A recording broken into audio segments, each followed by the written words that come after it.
Welcome everybody. I'm super pumped today. My name's Chris Ball.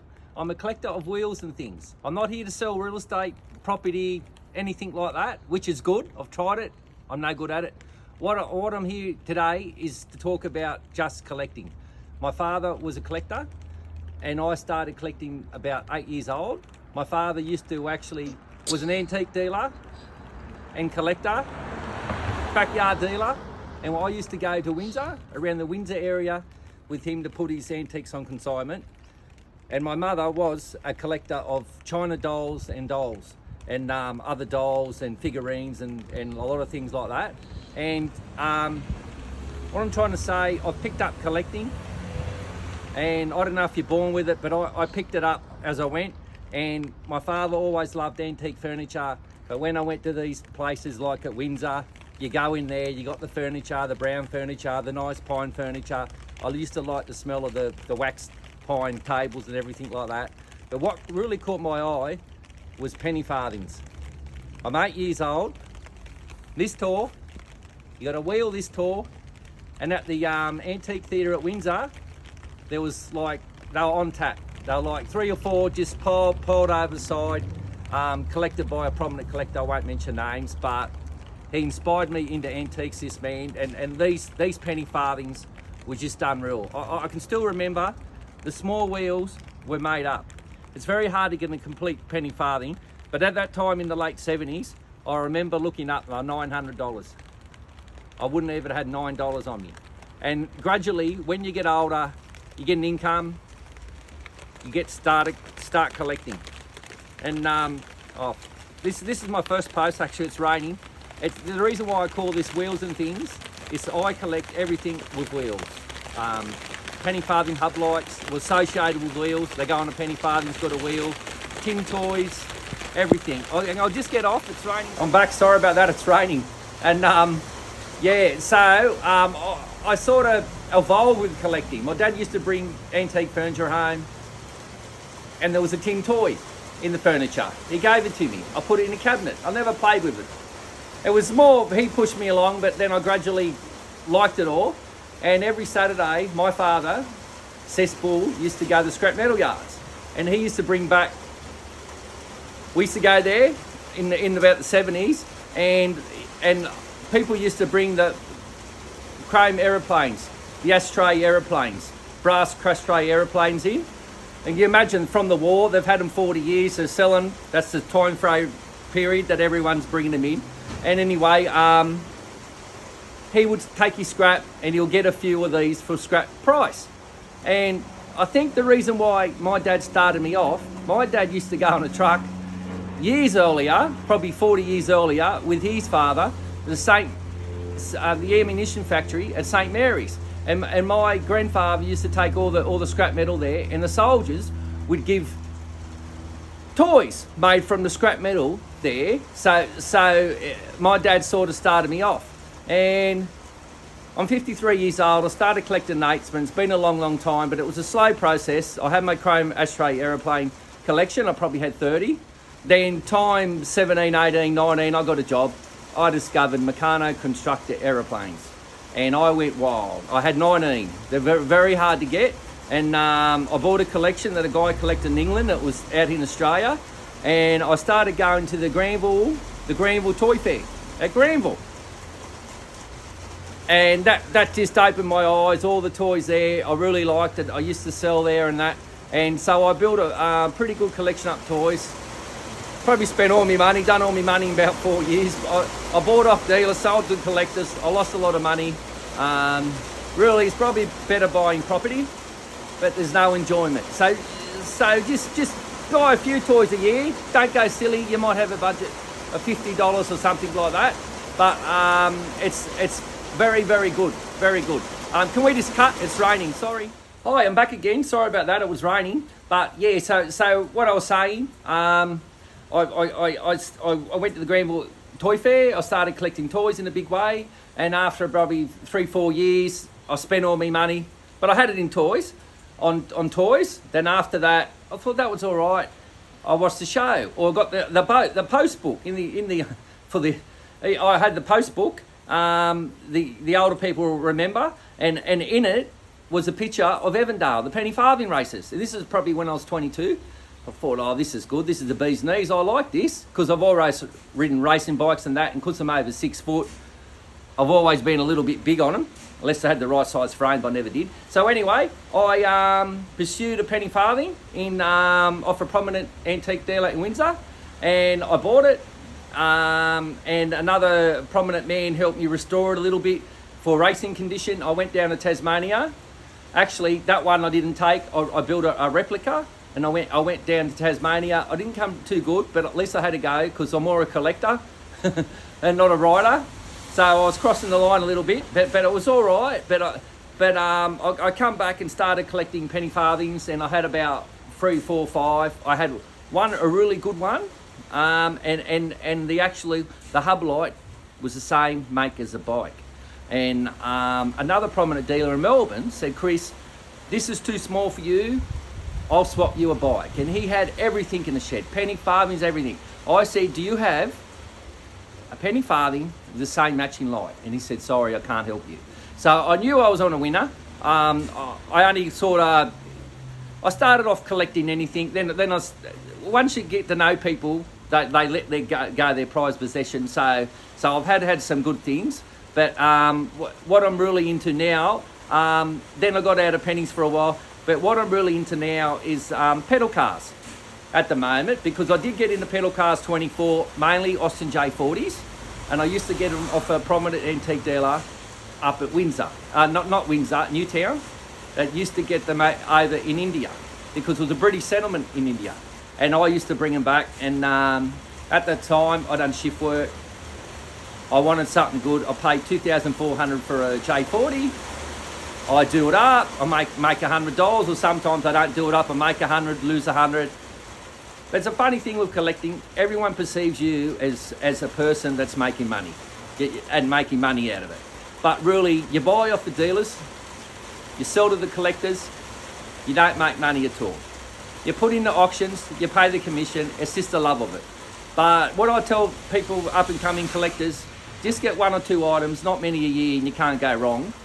Or just buy an expensive one and try not to collect for a while. But it does become addictive collecting, but it's sort of a little bit more controllable. What can go wrong? It's only collecting. It's not a bad habit. But I do like it.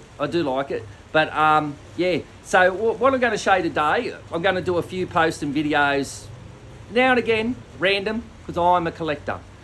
Collectors do things random. I don't do it every day like my shoelaces. I do it when I want to. And people say, when I got something, I'll give you a ring. I say, no, thank you. I'm hot and cold. I'm a collector. I collect when I want to. But at the moment, I'm collecting pedal cars. But I'll just show you guys what I've got now. I really love it. It's an American car. Most people in Australia collect Packards, Cyclops Packards, Peerless, and they've got a budget, $2,000, $3,000, $4,000, which is good. That's the range you can get them, and that's the range you can get them in the 90s. So what I want to point out, in the 90s too, they were probably a little bit dearer, some pedal cars, than now. But now everyone's collecting because of the internet, and it's a big thing. But what I find, most people are after a Cyclops or a Peerless, and you've got 10 collectors chasing the one item. And if it's very good condition, on a site, Gumtree, eBay, whatever, you've got 10 people chasing the same item. They're very collectible. But when you go in the next range, like J40, Pathfinders, they're still a little bit collectible, but it's the next level, and it dies out a little bit. But if you're passionate, you'll have one. But what I want to show today, I actually went up another level, and I got an American car. American pedal cars are extremely rarer in Australia, mainly because people probably don't want them and don't want to import them. You got to pay all the costs and everything. And mainly the big collectors in America got them. And I've got one here America wants at the moment. The problem I got with shipping, you got taxes, shipping, you got to pay for an agent over there. It's just, you got to break a box. It's just too much red tape. And I had this one sold, but I'm lucky it hasn't. I'm going to keep it and just keep it. And what it is, it's a Genron pedal car. Genron pedal cars are very collectible in America, and they've just had a lot of auctions, like the Craft auction and the Elmer auction in America. And Genrons and other cars are worth a lot of money. But they range. You can have a good looking car, $2,000, $3,000, $4,000, like at the Elmar auction, in my opinion, and you got another one a little bit different, and it went for 20 grand. So because I'm not in America, I'm not too sure what the difference is. And what I've noticed, pedal cars is subjective. The prices are all over the place. In Australia, if you got an oil bottle, oil sign, example, a little oil drum here, you put petrol in it with men mowing the lawn, 1960 style Victor lawnmowers. They're worth $700. $700 any time of the week at an auction. That's what they're worth. But the rarer pedal cars are subjective. What I want to show today is my pride and joy. We'll just turn around. It's a 1924 Genron pedal car. American pedal car. It's a Jordan. It's a Genron Jordan Playboy pedal car. Jordan was a prominent car company from 1919, and I'm not too sure about this. He had a cocktail party, very flamboyant man, and someone suggested make a car company, and he made a Jordan pedal cars. That went from about 1919 to 1929, and the Jordan and the Genron pedal car company made this car, and they wouldn't have made them in the 30s. They only would have made them from the period that the real car was manufactured. So I'm told about 1924 to 1925, and I hope you like it. One just sold in America with wooden wheels, a little bit different to mine, and it was it went for a bit of money. And but hope you like it. It's got a klaxon horn, working klaxon horn, and it's very, very complete. The interior and everything, the spare tyre, and this is just a toy. This shouldn't survive. This should not be a survivor. It shouldn't be here today. And I got it off a collector that got it in America, and stop and go, little number plate at the back. It's a very nice ornate toy, and American Genrons, if you notice with the treadles, are curved around like the pre-turn of the century adult child's tricycles. And I'll just turn it around, and what's unusual about the car, and I didn't know nothing about it, if we can get under, it's got writing underneath. See under the seat? Under the seat, it's got writing. Can you feel that? Yeah, and it's this one is a real true survivor. If you're collecting, it's good to have an item in good condition, a rare item, but in good condition, unrestored, unpainted, with everything intact. And I believe this car ticks all the boxes. I don't think I'll get a more original car than this. Actually, I might have one or two more, but different ones. I've been collecting a while. But you can see the seat. The seat is original upholstery. Little dummy brake here. Someone said it's a dog leg or something. But yeah, very, very, very nice condition. And it's not more I can say about it. And see the little gauge on it. But to get a car this complete is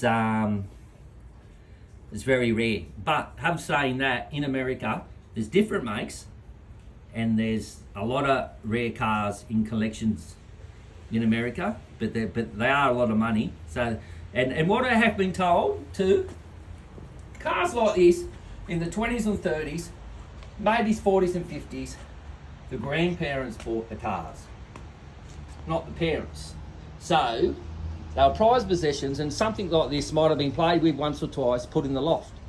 And it looks like this maybe was left in the loft. It's very hard to say because I wasn't there at the time, but it's very nice. But I'm going to end this video now, and I'll do other posts later. And I'm super stoked I've done this first video, and I just want to say I was going to open a museum, a jewellery in Victoria. I missed out on the shop by $1,000, Now, it's probably better I'm in Sydney and at least I can show people through my videos, my cars, without having a shop. But thank you very much, everybody, and I hope to do more posts when I feel like it. Thank you very much. Goodbye.